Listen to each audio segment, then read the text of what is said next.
Kumusta na ang pakiramdam mo pagkatapos mong isiwalat yung katotohanan? May agam-agam. Takot po. Takot. Pero pakiramdam, gumaan ba kahit paano yung mga dala-dala mong saloobin? Opo. Okay. Sige. Nabanggit mo sa iyong sumpang salaysay no, na si Commissioner Lipana ng Commission on Audit lumapit sa iyo. Kailan yun? Hindi ko po maano yung exact date. Actually po, ang pagbibigay po ng listahan ay 1 year before the susunod pong taon. Yes. Kasi po, papasok po yun. It's either NEP or hindi ko po alam kung sabay kang papasok. Normally po, ganun po, Your Honor. Yes. Kasi sabi, noong 2022, humingi sa akin ng listahan ng mga flood control project. Yes, Your Honor. Paano Actually, yun? Paano? Saan ka pinuntahan? Saan ka pinuntahan para... minsan po sa office, minsan po naman sa Viber po. So, tinext ka at personal kang pinuntahan Yes po. Your noong 2022. Opo. Ito ang nakalagay. So, paano niya... Ano sabi niya? Baka pwede pong mabigyan ko siya ng listing Okay. na kailangan po sa iba't ibang lugar na nasa kukuha ko po. Okay. Hindi ka nagtaka kung bakit hinihingi niya yon o alam mong contractor yung misis niya?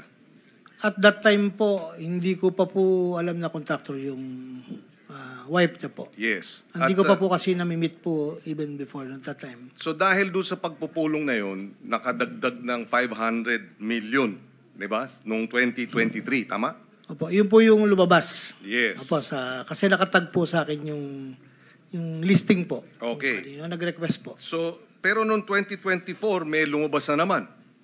Yes po. 400 million naman.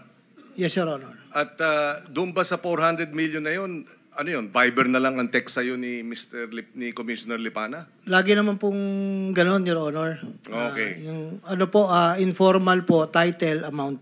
Meron ka bang nakapreserve na mga text message o disappearing message yun? Disappearing po, Your Honor. So 400 million noong 2024, hindi na kayo nagkita? Text na lang? Hindi na po. Okay.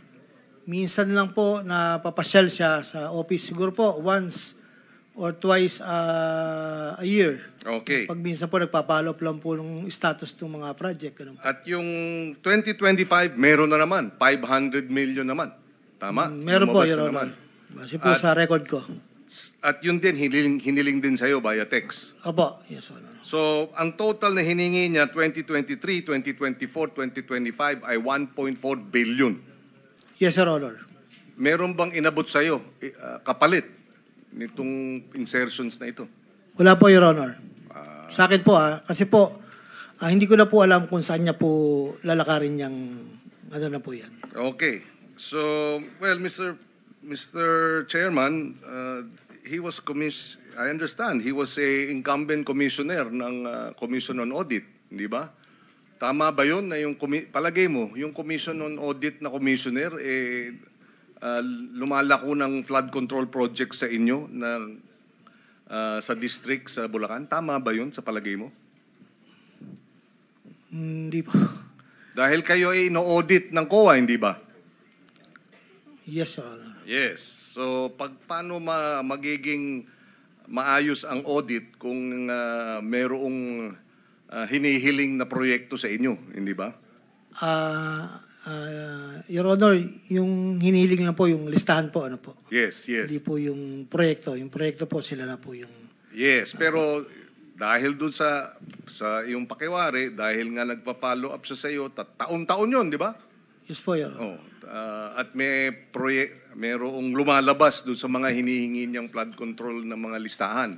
Yes, Your Honor. Okay. Mr. Chairman, at the right time, we should perhaps refer the matter of Commissioner Lipana's involvement based on the testimony of Engineer Alcantara to the Committee on Justice, because this looks like a impeachable offense, Mr. President, for the record.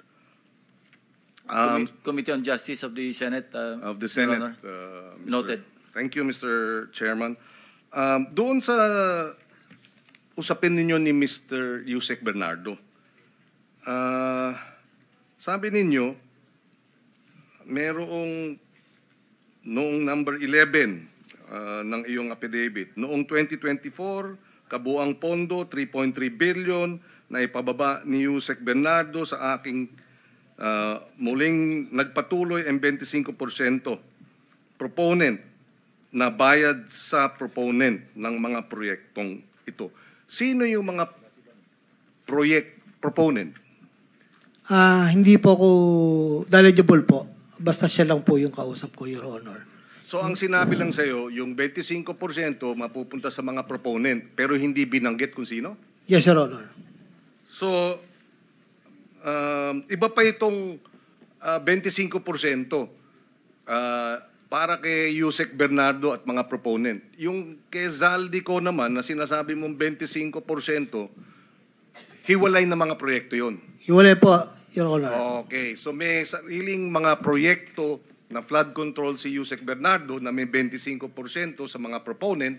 Meron din si Zaldico na separate na flood control projects din na mayroong 25%. Hindi ibig sabihin na may 25 si Bernardo, may 25. Iba yon. Yes, Sir Honor. Magkahiwalay po.